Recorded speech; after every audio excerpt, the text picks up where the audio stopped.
What's up, everybody? My name is Ben. This is the 2018 11-inch iPad Pro. Is this thing still worth it in 2024? Let's dive in and take a look at it. So this iPad is now coming up on 6 years of age in this fall, and that's a lot of time. So let's see just how well this iPad has aged with all of that time passing. So we have no applications open. Let's just go ahead and open a bunch of applications and see how it performs. Open up messages, opens almost immediately. Open up mail, opens almost immediately. Books, pretty dang quick. Apple TV, just takes a second to open. So you can see that this thing really isn't slowed down by a lot. So let's see some more heavy, maybe third-party applications and see how quickly those open. You can see there's really not much delay there as we use this. And one thing to note, especially with this iPad, is you have the ProMotion display, and it's really hard to capture that on camera, but that ProMotion display makes this thing feel so much smoother, so much more buttery, and just is a complete joy to use, to be honest. So let's open up a few more, maybe heavier third-party applications, and you can see everything is pretty dang quick. We'll go to Canva, and everything just takes a maximum of a couple of seconds to open. ESPN, we'll just sign up later. Skip. So you see, it's smooth. There's really not much that can make this thing slow down. Let's open up something that's a little bit heavier. Let's open up Logic Pro.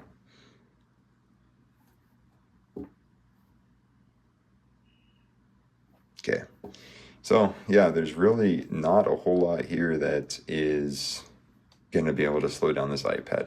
Now, I have noticed if you go to some of the Pro applications in the App Store, there are some applications that aren't supported on this iPad.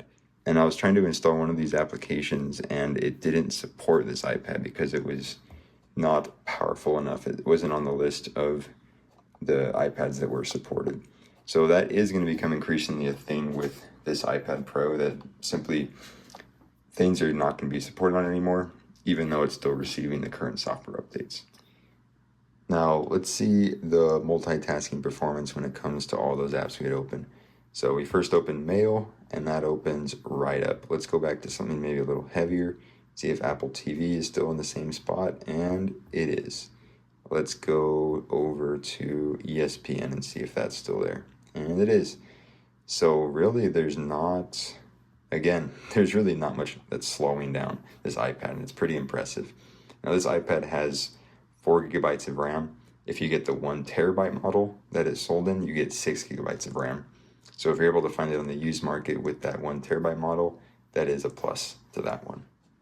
Now, one thing that is super nice about this iPad is the quad speakers. So you got on both sides, you have 2 speakers over here and 2 speaker grills over there as well. So when you play music on it, it's surprisingly solid.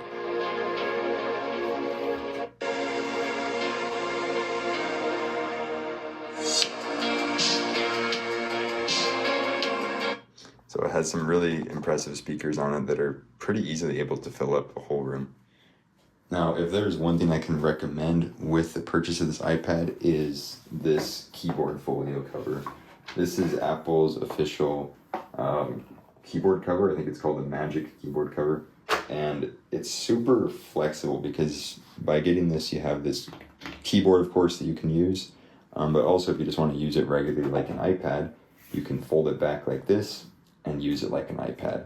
Likewise, when you're just kind of storing it and keeping it around, you're able to fold it up like this and carry it around with some level of protection as well as you carry it around. So I highly recommend that accessory, and they're super cheap on eBay. The other accessory you can get for it is the Magic Keyboard Folio, and that's this one right here. And this is far more expensive, but it gives you a glass trackpad, which is super nice. And I can't say I recommend it because it really kind of thwarts the flexibility of the iPad. It sticks it in this kind of raised position where you're only able to open it and close it and use it either basically as a laptop open like that or closed. And it's also far bigger and heavier than this Folio.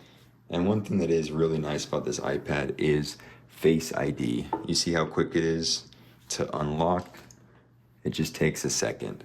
And I've found that Face ID is even nicer on the iPad than it is on the iPhone, because most of the time when you're using your iPad, you're looking at it. It's not like it's in your hand at an off angle.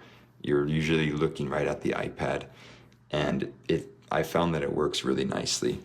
Now, most newer iPads have that aren't iPad Pros, so like the iPad 10th generation and the iPad Air have a fingerprint scanner right here. I found that I really do prefer Face ID and having it on the iPad. And I know that's a subject that can be debated a lot, but I think it's really a feature with having an iPad Pro. And this iPad obviously has some pretty decent cameras on it. I actually recorded some of my YouTube videos earlier on this channel, especially in about 2022, with this iPad, because I was able to just put it in the keyboard case like this and record videos super easily in the absence of a better camera setup.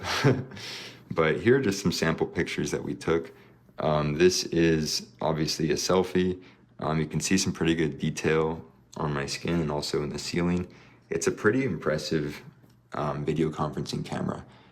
You can see here that it does struggle a little bit with dynamic range with the light up above me, but on the rear camera, you do have some pretty solid performance. While there's not a lot of detail when you zoom in, it's just a 12 megapixel camera.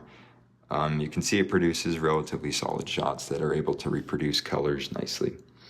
On the indoor side, you can see as well, with a little bit less light, it still is able to produce a solid picture. And then in darker light, you can see it does struggle a little bit and it gets more grainy there on the darker areas of the image. So that brings us to the million-dollar question with this iPad. Is the 2018 iPad Pro worth it in 2024? And there's so much here. There are quad speakers around the outsides of it. There's super small bezels with a beautiful 11-inch ProMotion display. You have robust accessory support. You have the iPad pencil that works with it and these keyboard cases, which are amazing and expand the functionality of it. And you have a performance level that is unheard of in a device that's 6 years old. This is really a fantastic machine. But if we look at the used market and the prices that these are commanding, some of them go for as much as $350, $400. And if you're considering a device that is 6 years old, that has gotten somebody's use for the last 6 years, who knows how many battery cycles, who knows how many times the thing has been dropped, who knows, just the history behind the device. I don't think I can honestly, in a clear conscience, recommend something that is so old, especially when we're already seeing some applications on the App Store that aren't receiving support for this iPad. I think that's a sign that the end is near for this iPad. And I think especially as we see iPads like this one that are this cheap, that are new, and sure, you're missing out on a lot on that iPad compared to this one. The bezels are bigger, the speakers aren't as good, you don't have ProMotion, but that iPad is new. There's no battery cycles on it. The battery's gonna last so much longer for you. And the software support will be better than this one. So at the end of the day, as good as this thing is, it's still 6 years old, and I can't recommend it for somebody to buy in 2024. But if you have one around, if you're keeping it, this is such a fantastic iPad to keep around. I think even with the new iPads coming out this year, this thing still has just aged beautifully, and it's a gem of an iPad. So thank you all so much for watching this video. Let me know down below your thoughts on the iPad Pro 2018. Thanks again.